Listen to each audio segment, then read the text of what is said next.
અને મંદિરની એક્ઝેક્ટ બાજુમાં એક જ દિવાલની વચ્ચે વિધર્મીઓને અહીંયા રહેવા માટે આવે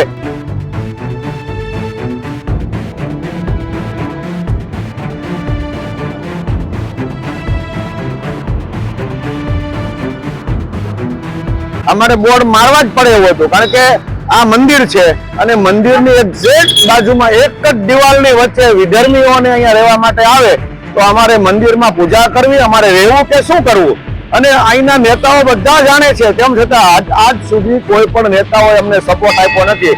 એટલા માટે અમે ખુલ્લું કહીએ છીએ કે જો અમારું મંદિર અને અમારો વિસ્તાર બચાવશે એને અમે વોટ આપીશું. કોઈ પણ પાર્ટી હોય, અમે રાજકારણી માણસો નથી. અહીંયા પહેલા હિન્દુઓની બહુમતી હતી, પણ વિધર્મીઓ આવવાથી અમારે આવા બોર્ડ લગાવવાની જરૂર પડી, કારણ કે કોઈ પણ નેતાએ અમારા વિસ્તારને વિધર્મીઓથી બચાવવા માટેની કોઈ પ્રયત્ન કર્યા નથી, માટે અમારે આવા બોર્ડ લગાવવા પડ્યા. 2017થી અમે આ માટે સતત કોર્ટ સુધી લડ્યા, પણ અમને ન્યાય મળ્યો નથી, માટે અમારે આવા બોર્ડ લગાવવાની જરૂર પડી કે જે નેતાઓ અમારા કામ કરશે તે લોકોને અમે વેલકમ કરીએ છીએ.